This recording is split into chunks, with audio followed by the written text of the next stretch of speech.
how are you staying ahead of like industry trends and sort of ahead of the competition? What you do, media. I mean, make a video. What's your video? It's just, yeah. The video. I do a lot of video marketing because I got here, man. I knew two people, and there's like, well, contact your sphere of influence. That's like everybody you've ever known and grown up with. I'm like, well, they're like 7 hours away. They don't Right. care. So I was like, oh no, I got to get moving and fast. So it has been a lot of video consistently. I need to get better about getting back to more consistently, but it's been consistent.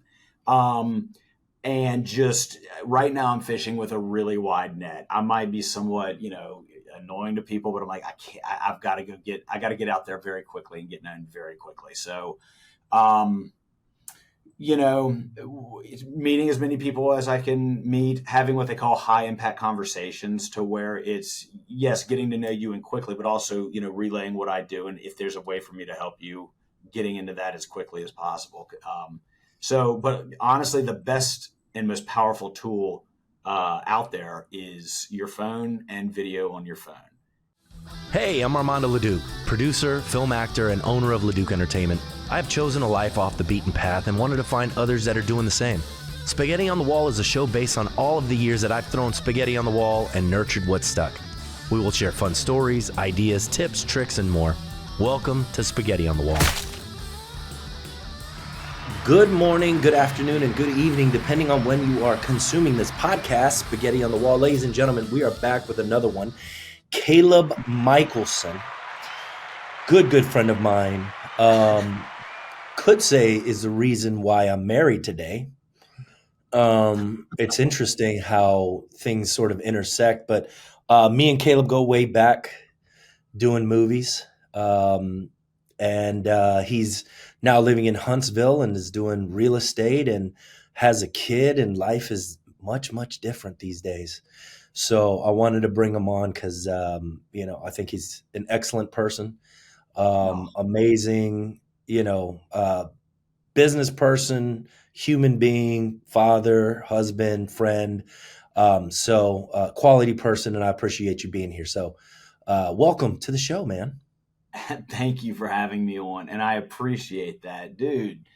Now it's my turn. Ladies and gentlemen, I'm sitting with probably, in my opinion, and I think many more, the most talented human being I think I've ever met in my entire life when it comes to entertainment. Wow. We've met we've all met famous people. Dude, you're the most talented person I think I know. And I realized that when you belted out that opera. And I was like, okay, this guy can do it all. I have seen you MC. Remember that when you were on Bourbon, when you were the MC out there years and years ago. Yeah. Lead singer of a band, incredible dancer, can sing opera, actor, producer, director, media company tycoon owner. Like, dude, I'm sitting there going, what doesn't he do? I appreciate that, man. I think it's a chemical imbalance. It's a chemical imbalance, man. It's just my brain it operates that way. It's not I don't know if it's a talent thing or if it's just a chemical imbalance. That's what I say. I know it's a talent. I'm happy to be here. I'm grateful. No, dude, I was with my wife one time. We were at that band was playing at a Mardi Gras party, and you invited me over. And I think the owner of the party was like, or the head of the party was like, pulled you aside. I was like, we need to get the crowd up and going. And I looked at my wife now, and I was like, Mary, watch this. Watch a pro in action. You're about to watch somebody that knows what the business of entertainment is. And I was like, he's about to get up. He's going to stay in the moment of being the lead singer, but he's going to start doing what it takes to get the crowd involved. And sure enough, dude, I was like, see, that's what a pro is. That's knowing, straight up. I appreciate that, man. This show is about you, so I'm bringing you in. But I appreciate the accolades. Thank you so much. Let's hop right in because you were an actor, then you moved into production. And then you moved into real estate. So give me that story. How did that like sort of progression happen? Long story short, I got involved in acting because I was one of these guys that went to college, and then I went to play football. I didn't really think that life happened after 25. I just had not planned that far ahead. And, anyway, gotten hurt and injured, and finally college just ended. And I was like, okay, now what? Like, I was a psychology major with a minor in kinesiology. Honestly, what I was going to do, my original goal was be a teacher, a coach, and a principal. That was my original dream. And I ended up, I was pursuing a master's. I was like, I don't think this is for me for, some reasons. And just, so I left and moved back to Baton Rouge. And a friend of mine's mom was like, you should try acting. I like waiting tables at the time. I was like, okay. And I was always one of these guys that wanted to do it, but I was too cool. I was like, I don't know. But I really, secretly, I wanted to be wanted. Let's just be honest. Right. So I went out and I did it. Started to enjoy that, and acting was a lot of fun. It was a lot of, did that, and when all the film came to Louisiana, saw some success early on, and it was enjoyable. But there was always kind of a little bit of something that felt like it was missing, and I didn't really know what it was until I got behind the camera. So long story short, I was living with my younger brother at the time, that post-college life of like, it's like a perpetual state of, I don't know. You're not in college, but you're not in real, the professional Yeah. world completely. And he is a, entrepreneur through and through. And he was working for an insurance company, but he went and bought a bunch of film equipment, like cameras, a bunch of Canon 7Ds to film weddings to make some money on the side. And I was doing what we call had already taken the plunge when it comes to acting, which basically means you can't keep working the normal job. So you got to quit that, pursue acting full time, and then figure out how to make it in between, which is, I was like, that's jumping off. I was at that point. So I'm doing like side work, helping a guy flip houses, just doing whatever I could to get by. And my younger brother bought all this camera equipment. And I was like, Caleb, opportunity didn't knock on your door, just walk through it. And it was like, if you don't learn these cameras, you're an idiot. Like, you understand what just happened. So I would flip or work on I say flip houses. That's kind of I would clean up. Okay. I don't know how much I was like doing the jobs no one else wanted to do. So Right. I would do that during the day and then go on auditions. Then at night, dude, I didn't know how to turn a camera on when I first got started. I went to what I call YouTube University. And I sat down, I was like, how do you work this camera? And just for nights and nights, learned it. And then started, shooting weddings and, shooting whatever I could and, learning through trial and error. And long story short, we ended up working in the production and entertainment for about 14 years, which was great. And then, but after once COVID happened, I was contracted out with another production company that had just happened, and I got furloughed, and I was married and had a kid. I've got two actually now. I got to send you pictures of Jack, but I was just like, they shut the city down, and I was like, I'm done. I'd been beating my head against a wall for a long time. I was like, I need to go. And a friend of mine was in Huntsville, and he was like, why don't you come check this place out? Sure enough, I came and looked at it, kind of liked everything that I saw, researched the city, and moved up here, and here we are. So people are like, how'd you get to Huntsville? And I'm like, well, honestly, God and COVID. I really have no other explanation. I was like, I'm here at a passing recommendation. So I was like, come check this place out. And I'm like, sure. So it totally changed my life. So, That's great. yeah, it's interesting. It happens that way. And so you got into real estate. Mm-hmm. Why real estate? That's a great question. I wish I could tell you. My wife was in real estate as well, and I was just like, I'd done sales before. Thinking back on it now, my mom's side of the family was building in real estate. I never put it together. And I was like, I wonder if I could do that. And my wife was like, well, it's in your blood. I was like, huh? So I started to think, yeah, this would be interesting. It wasn't because I'd watched Selling Sunset or anything. I was just like, I need to go get started doing something, because it was, I don't know if you remember that those COVID years were weird. It was like, what do we do? Oh yeah. I could, yeah. And so that's where I was. I was like, I bet I could sell some houses, because I was helping marry my wife out with, like, I was shooting the houses for her. Like, I was doing the photography and kind of watching what she was doing. I was like, I think I could do that. And then I had to take the test, which I was terrified because I'm not a test taker. I'm really not. but Right. you do not have to make a high score on this. And I was like, what do I do? My wife goes, just don't focus on the math. I was like, all right, sweet. I'll learn everything else. Well, that's cool. And so you're doing real estate in Huntsville. Talk to me about the challenge of being in real estate, especially now, with like inflation and interest rates and how are you navigating that and how are you staying well, let's just start there. How are you navigating that? People always ask me, how's the market? And I'm like, well, the market's the market. Right. The market's going to go up. The market's going to go down. What you have to do as as a real estate agent or anybody that's affected by the market is learn how to navigate the market. And what comes with that is just understanding what's going to happen, or as a great salesman once said, skate where the puck's headed. For instance, when interest rates are low, more people are afforded the ability to be able to buy said house for, said purchase price. So the purchase price just because of supply and demand is going to go up. So when interest rates rise, prices cool off, because there's not as much competition to buy the house. Right. So what people want to try to figure out is how to hit that sweet spot where interest rates aren't going to keep going up, because you can always refinance after about 7 months or whatever so you can buy at the lowest purchase price. Buy at the lowest purchase price, and then hopefully the interest rates come back down. You pay a little bit higher interest for a little while, but not the duration of the loan. So Okay. it's kind of like looking at stocks. You know what I'm saying? You don't want to buy here and then they go here. But I always tell people rates are going to do one of three things.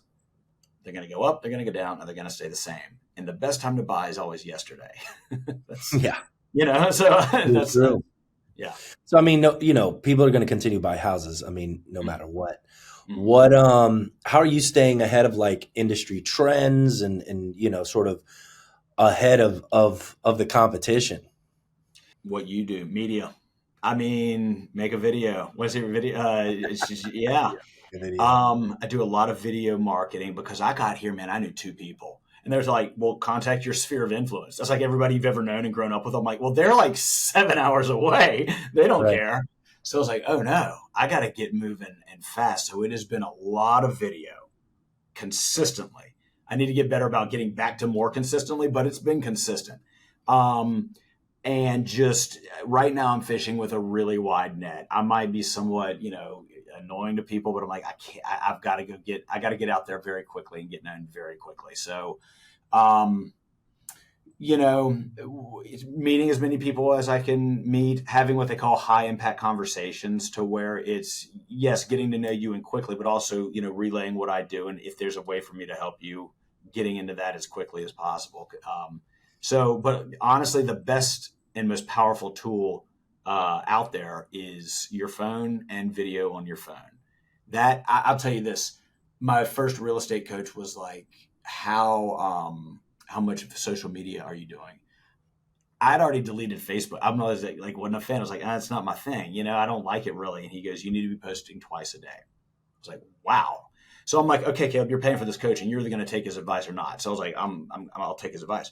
So I started up a Facebook account for business, and I started posting twice a day. And in 2 weeks, I was having conversations. Like I tell people, video is not going to close you the deal. It's going to get the conversation started. Now people know what you do. And that was very, I would say, critical in taking a first few steps, because I knew people, but I needed them to know what I do, and so video was a big, big stepping stone. Talk to me about how, because I mean, you come from an acting background, so getting on camera is easy, right? It's not a thing. But talk to me about other people when they're, they're like, oh, I gotta do social media. I'm hesitating, and I don't know what it's going to look like, and I'm going to be judged on it. And what do you say to folks like that? If you don't, somebody else will. And and basically it's human nature to fight change. I always say, go where the people are. Where are they? They're on their phones.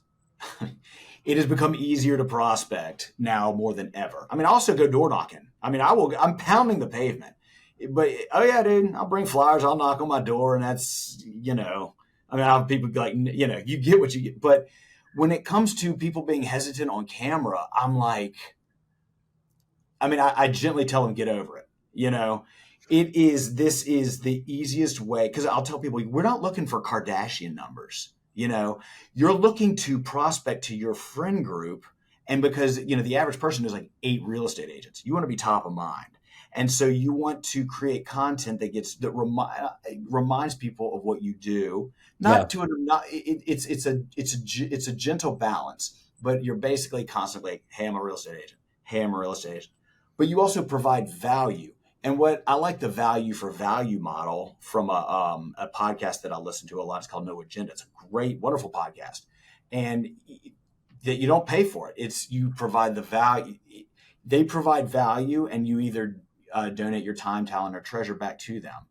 I have adopted that practice into my real estate profession because if you don't know me, why would you want to do business with me? So I want to bring you value first and then earn your trust. And then, let's talk.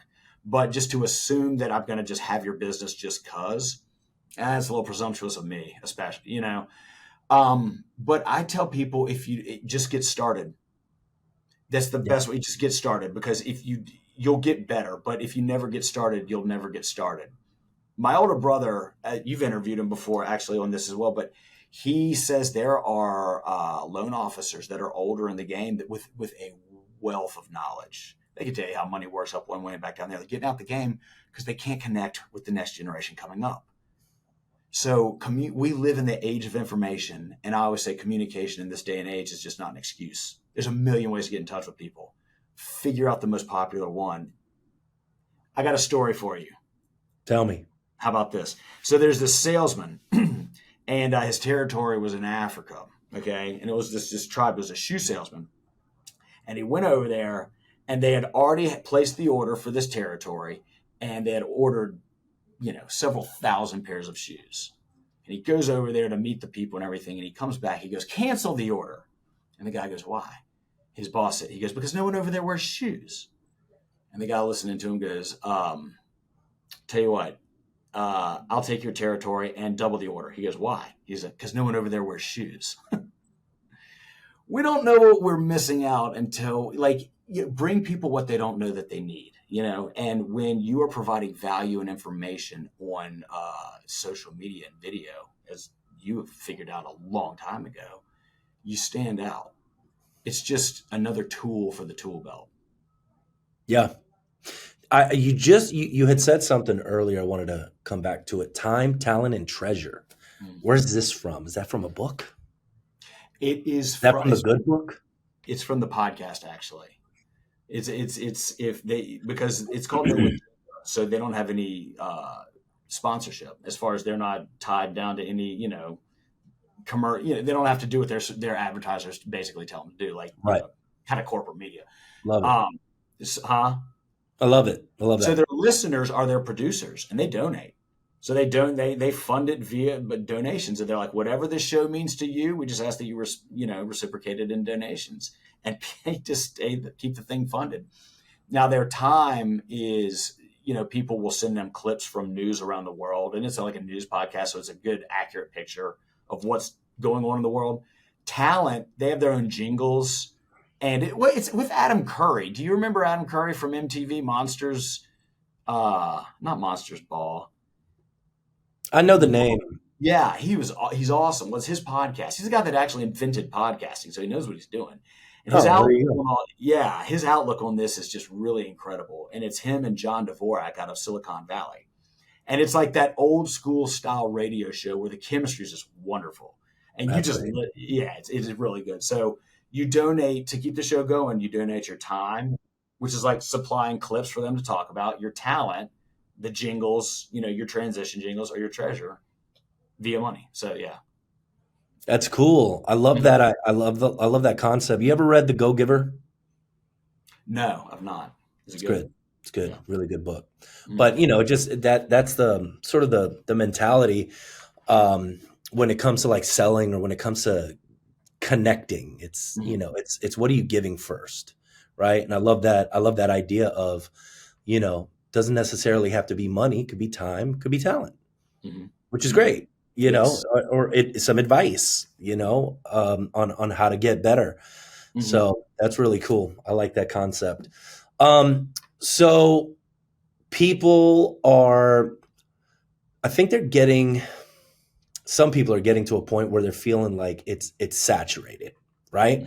Like just social media content, you know, and just like in any industry really, like real estate or whatever, and they're like, oh, I got to stand out, but like, how are we doing that? Hmm. Do you think that, number one, do you think it's saturated, or is that the perspective, right? Like, is that the perspective of, people not having shoes, and it's Hmm. like, oh yeah, that people are not having shoes, is it like, what's your perspective on that, on I think saturation? I think it's saturated, sure, but that's where people are going. I think, well, yes, but if you're providing, like we talked about, that value, people will return to it. They'll hopefully remember where they got whatever value you're providing. The cool thing about social media is it's like, dude, like for instance, if you were talking about something that was relevant to somebody else and they had questions, I could just share it with a click of a button. So Yeah, it's easy, but that's where I think you stand out by keeping your standard and also providing that value. Because ultimately, I think people that are just like looking for just attention, you got to get. I mean, you got to keep raising the bar until you've either sold your soul, or you're just or people have like they're done with you. I think that understanding how important of a tool it is. For instance, like I said earlier, I tell people you're not looking for Kardashian numbers. You're not looking for 10 million views. If I can post a video that took me a few minutes to make and 300 people have seen it, you know how long it takes to talk to 300 people individually? Like I, that to me is, you're saving a lot of time. And if you yeah, keep that consistency up, consistency is worth its weight in gold. And you're basically just putting a bug in people's head is when that question comes up of what, whatever real estate. Like right now, if somebody says media or like media production or production company or like a media somebody that can do my thinking is Leduc Entertainment. I can't really think of another one because you got your email, you got your Facebook, like you're everywhere. yeah, You have now trained me to think of you in a good way. You create, you produce a great product. The other thing that I think is really cool, yes, it's saturated, but no longer is the big guy with the most bucks taking up all the ad space. So it's kind of been like a power to the people type of thing. yeah, And people need to understand, yeah, it might be saturated, but you can find your little crew. You can find your audience. It's not all about going viral. It's about, hey, I got this message, and if I can get, like I said, do a 30-minute video, or it takes 30 minutes to do about a 2-minute whatever, yeah, and 300 to 400 people see it, that's hours, that's weeks worth of work that I've just knocked out like that. So yeah. yeah. Talk to me about the metrics. How are you keeping track of, you know, um, where your efforts are being, um, sort of where you're seeing the most gains? Are you keeping track of metrics and numbers in terms of, okay, so how are you doing that? A little bit. So I started off, I wanted to be everywhere, but I was like, I didn't want to spread myself too thin because I wanted to, so it's interesting. Your home base is like that one platform and then you broaden out from there. I Mhm. started on Facebook and then now I'm working my way into YouTube because I've gotten good. I could kind of crank content out pretty quickly now and just copy and paste it from that. So I'm tracking it honestly. I'll see the view count on Facebook. I don't know how accurate that is if they've watched it all the way through, but people come up to me and be like, "Dude, I saw your video," and that's kind of how I track my. I'm friends with everybody I kind of know, Mhm. and they'll come up and even people at church that I don't talk to, be like, "I saw your video on." So it's work. It's people are watching. I'm not necessarily looking at. I'm not there yet.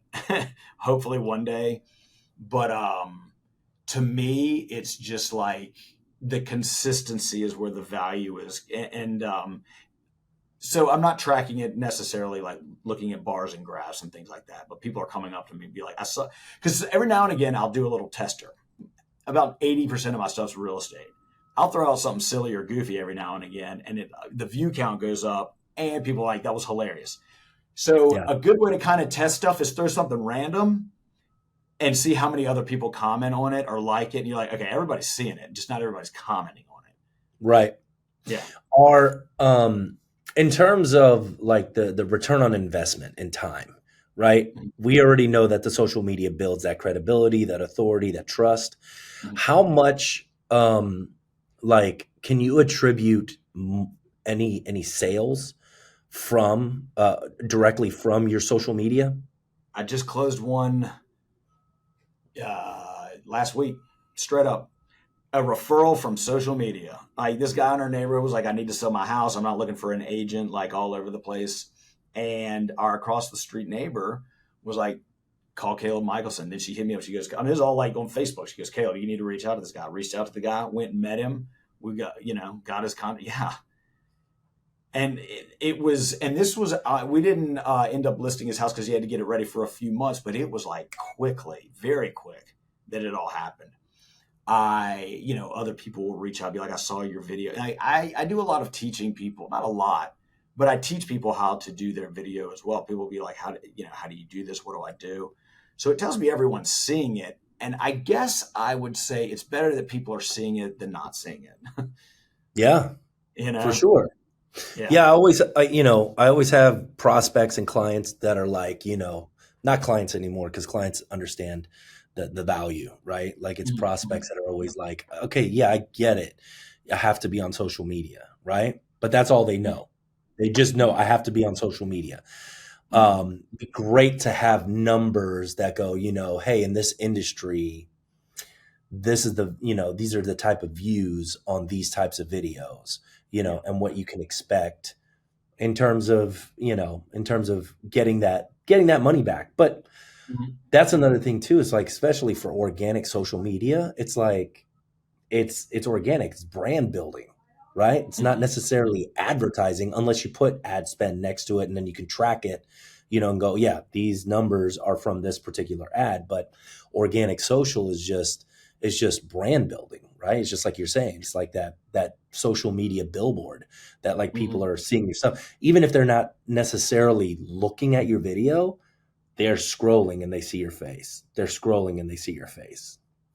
Our brains are so much more powerful than we give them credit for, with and like, of course we understand branding. Like, yeah, that's not accidentally there, or I didn't accidentally place myself here.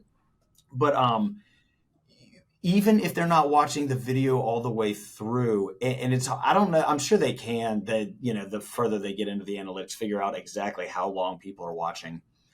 But if, it's almost, I just say it's too easy to not do it. I mean, you're able to talk to so many people in such a short amount of time that it's just, if you're consistent with it, you're going to see the return.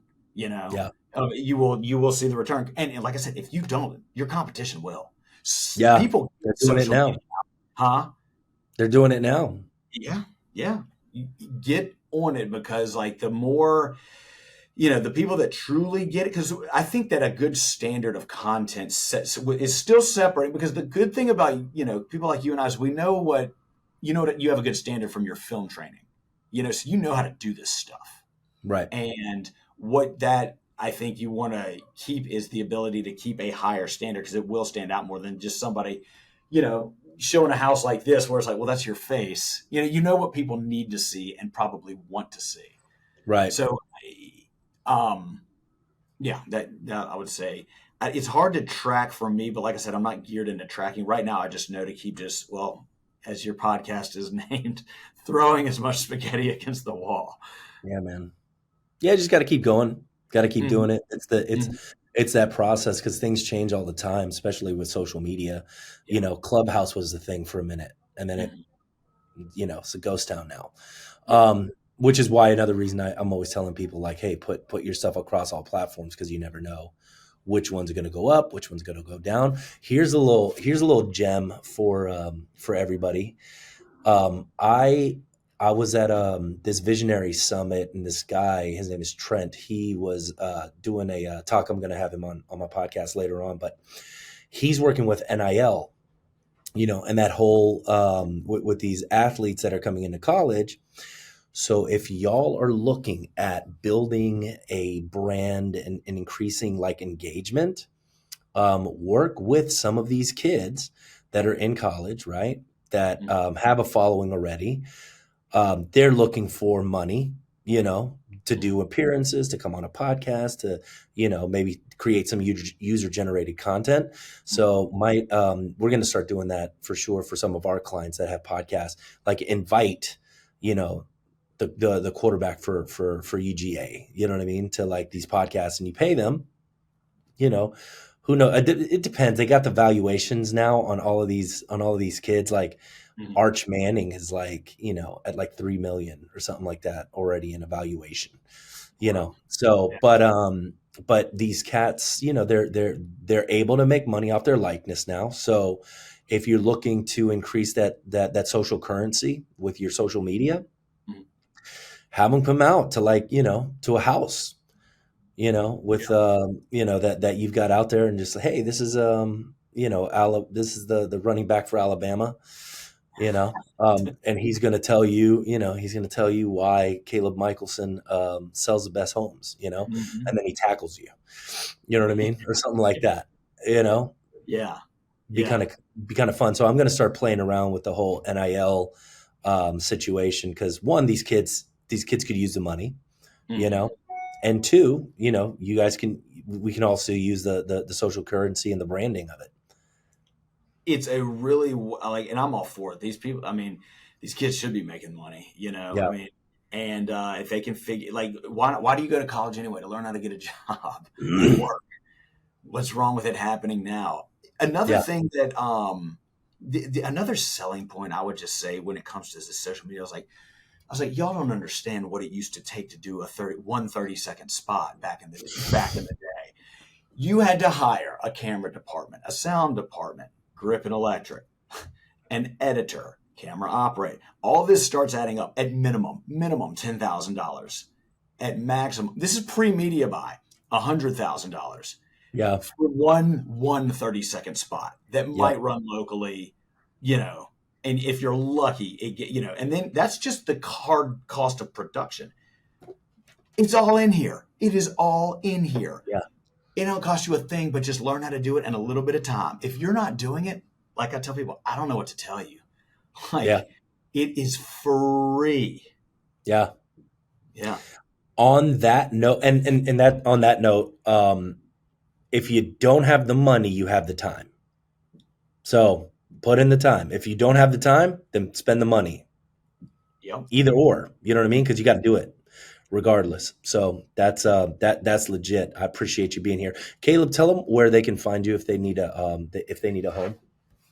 You can find me in Huntsville, Alabama, or Madison County. You feel free to reach out to me. My email is caleb.f as in frank.michelson@gmail.com. I'm on Facebook, Instagram, and under Michaelson Realty. And my number is 225-247-0905. Did Typically 225. you don't you do a Matthew McConaughey impression? Yeah, but You yeah, used, yeah, you used to always do these impressions. I did like Jim Carrey. yeah, yeah. Yeah. Case in point, I did a Jim Carrey impression when I was at an open house. I was bored out of my mind, so I was like, let me entertain the people. Why not? And so I was like, "Hi, I'm at an open house. It's a 5:30." I just went all into that, and people came out of the woodwork, let me know what they thought about it, my performance. Like, Sure. maybe you should Of course. tone it down. I'm like, well, yeah, but you're watching, aren't you? You're watching, and case in point, the person that said maybe that's not, she had some critique. We're going to be listing her house very soon. Yeah. There you So, go. There you go. what did Robert Downey Jr. say? Listen, smile, nod, and then do whatever you're going to do in the first place. There you go. Yeah. There you go. Hey, guy, I appreciate you being here. You guys reach out to Caleb, follow him on social media. His videos are fun. And watch our project that we worked on together. It's called Bad Grandmas. It is ridiculous.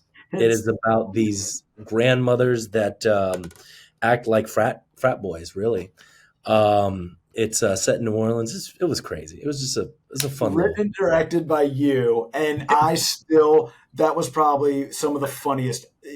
I still think Oh, so about much. those lines. Dude, so fun. Bad Grandmas, look it up. Sketchy Characters Productions. Anyway, Caleb, I appreciate you, man, and I'll be seeing you soon, I'm sure. Dude, it's always a pleasure, man. I freaking love you, man. You're awesome.